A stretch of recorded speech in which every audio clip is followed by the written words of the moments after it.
बूढ़ी माँ 3 साल हो चुके थे बेटे को अपना घर छोड़कर विदेश में बसे हुए।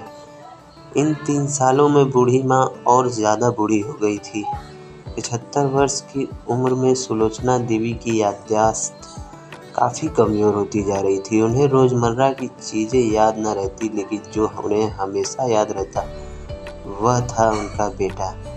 दिन हो या रात, एक पल भी ऐसा नहीं होता जब उन्हें अपने बेटे की याद न आती। दूसरी तरफ बेटा था जो साल भर में एक आध बार अपनी माँ को फ़ोन कर लिया करता था। 1-2 मिनट से ज़्यादा बात भी नहीं करता था। फिर भी यह बूढ़ी माँ टकटकी लगाए अपने बेटे का इंतज़ार करती रहती थी। एक दिन बेटे का विदेश से फ़ोन आया। हेलो हेलो, सुन रही हो ना माँ? अनिल बोल रहा हूँ, तुम्हारा बेटा। कैसी हो माँ? मैं ठीक हूँ बेटा। तुम, बहू और मेरा पोता कैसा है? माँ ने पूछा। सब अच्छे हैं माँ। मैं अगले हफ्ते गाँव आ रहा हूँ माँ, तुम्हें लेने। अब हम सब साथ में ही लंदन में रहेंगे माँ। तुम्हारी बहू कह रही थी माँ को यहाँ लेकर आओ। बेचारी अकेली वहाँ परेशान होती होगी। माँ की बूढ़ी सूखी आंखें आंसुओं से भीग गई।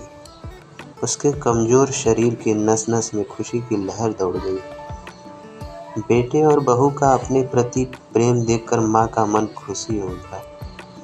बेटे ने आगे कहा, माँ तैयार रहना माँ। मुझे ज़्यादा दिन छुट्टियाँ नहीं हैं। जिस से जितने पैसे लेने हैं लेकर रखना। तब तक मैं प्रॉपर्टी डीलर से बात कर लेता हूँ घर के लिए। घर के लिए? माँ ने पूछा। हाँ माँ, गांव का घर हमें बेच देना पड़ेगा। अब हम साथ में ही रहने वाले हैं, तो वहाँ पर घर रखने का कोई मतलब नहीं है, माँ ने बेटे से कहा। बुढ़ापे की वजह से ठीक से चलने में असक्षम माँ ने पूरे मोहल्ले में घूम-घूम कर अपनी इस खुशखबरी को सबको सुनाया। सभी को खुशी हुई। सबको लगा माँ जी के आखिरी दिन अपने परिवार के साथ खुशी से बीत जाएंगे।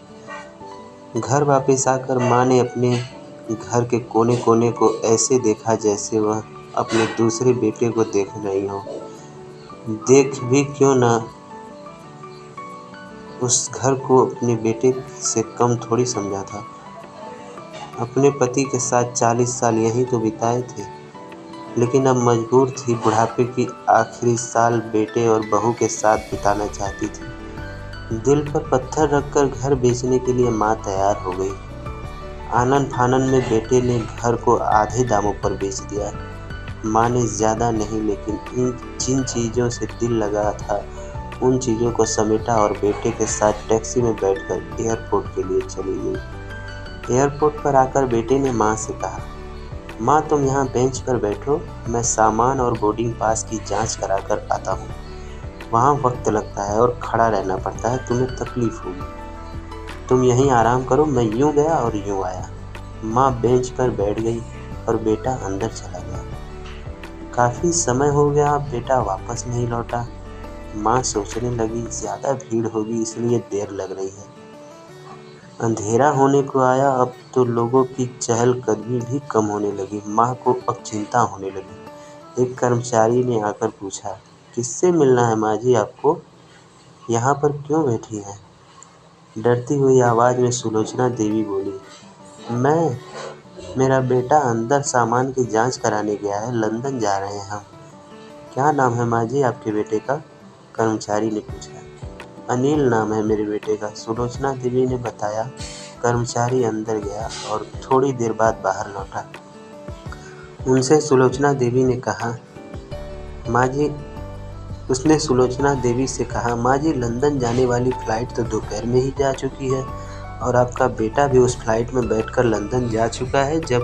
अब आपके यहाँ बैठने का कोई मतलब नहीं है। आप भी अपने घर चली जाइए।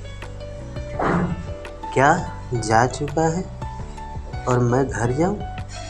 घर? माँ की आंखों से आंसुओं के सैलाब उठने लगे। जैसे तैसे माँ घर पहुँची तो